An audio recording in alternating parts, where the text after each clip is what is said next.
Arvoisa puhemies! On kyllä hyvä, että tämä lakiesitys nyt täällä ensimmäisessä käsittelyssä on, sillä ei tämä aivan itsestäänselvyys ollut. Täytyy nyt ensinnäkin hieman käyttää jonkunmoinen katsaus tähän eduskunnan ja hallituksen toimivaltakysymykseen. Tämähän ei ollut normaali hallituksen esitys, vaan eduskunta on velvoittanut valtioneuvostoa tuomaan tämän 41 a §:n täsmennyksen tähän saliin viimeistään marraskuussa 2022.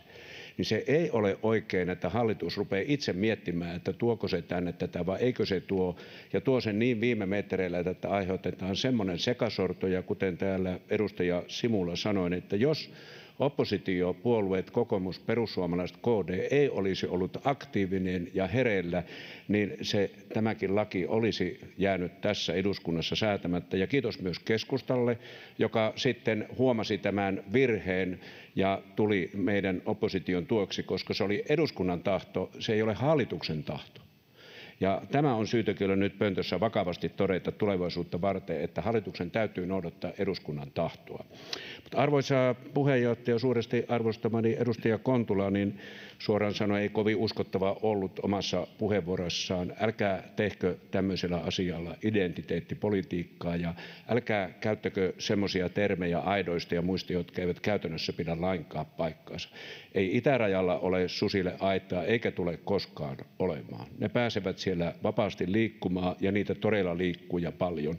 Ne viestit, mitä itselleni tulee, niin ei koskaan ole näin paljon susia ollut raja-alueella kuin tänään, eikä täällä kukaan ole kiilusilmäisesti susia tappamassa, vaan me puolustamme itäsuomalaisten ja muualla asuvien ihmisten oikeutta harjoittaa kulttuuriaan ja harjoittaa koiralla metsästystä ja suojella omaisuuttaan ja elää rauhassa. Siitä tässä on kysymys, mutta tämänkinhän voi kääntää vastakkainasetteluksi ja alkaa sitten kouhottamaan urbaani-ihmisiä, joille ei ole enää kovinkaan paljon kykyä tiedostaa eikä ymmärtää, miten asiat siellä maaseudulla ja niillä alueilla, missä ihmiset oikeasti kärsivät ja alkavat jo menettää uskonsa koko lainsäädäntöön, niin kohtalaisen vakavasta asiasta on kysymys.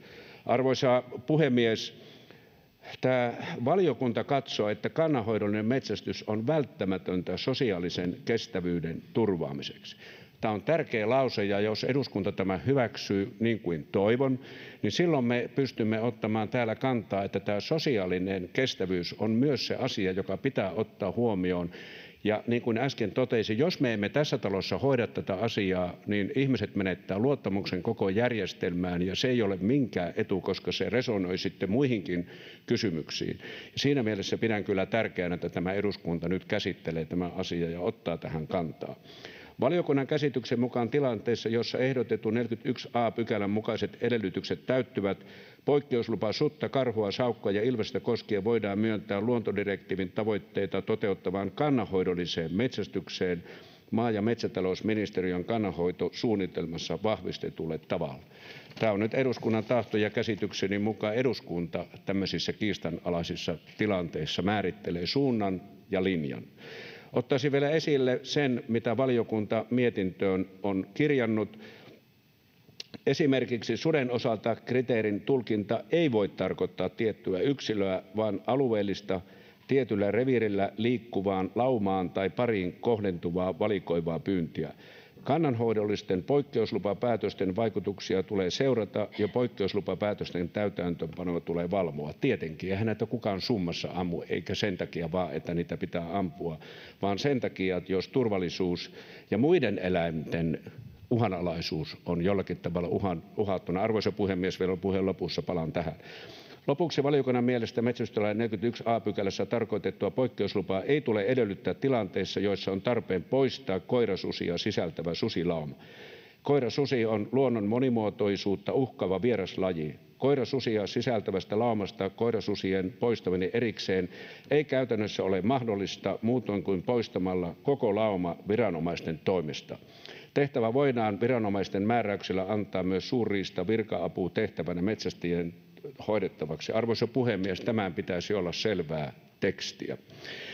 Arvoisa puhemies, otan vielä lopussa, jos sallitte. Tämä on sen verran tärkeä asia. Sallin. Tässä on vielä teillä Joo, pari tämä on minuuttia aikaa. ollut niin kiista-alainen. Suojeltu susi syö vielä harvinaisempia metsäpeuroja Kainuussa. Tämä on Helsingin Sanomissa ollut artikkeli.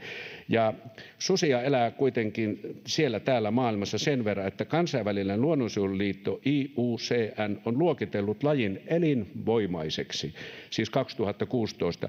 Mutta sen sijaan metsäpeura, joka elää Kainuussa, niin on uhanalainen, niin kyllä tämäkin asia pitäisi tässä eduskunnassa ottaa huomioon.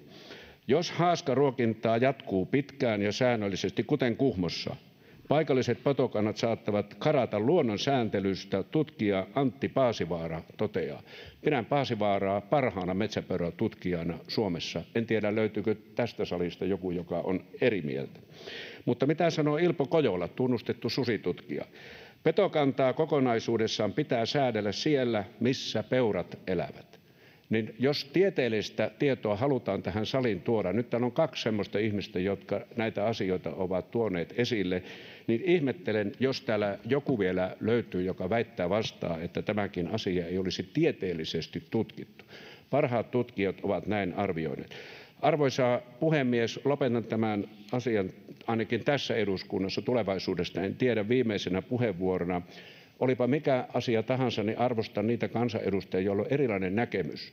Mutta mä toivon, että näistä asioista ei tehdä identiteettipolitiikkaa eikä jaeta suomalaisia jakavalla tavalla, koska se ei edistä kenenkään hyvinvointia, vaan se vaan tuottaa pitkäaikaista pahoinvointia kaikille. Ja tässä suhteessa, jos perjantaina eduskunta tämän mietinnön ja pykälän hyväksyy, niin koen, että tämä eduskunta on tehnyt suuren työn. Mutta kuten edustaja Simula täällä sanoi, niin työ jatkuu järkiperäisenä ja ihmisten näkemykset huomioon ottaen, omaisuudensuojaa korostaen ja tietenkin myös suomalaista kulttuuria edistäen. Ja suomalaiseen kulttuuriin kuuluu myös metsästys rauhassa ja metsästyskoirien avulla tapahtuen. Arvoisa puhemies, kiitoksia. Kiitoksia edustaja Eestilä. Edustaja Hassi.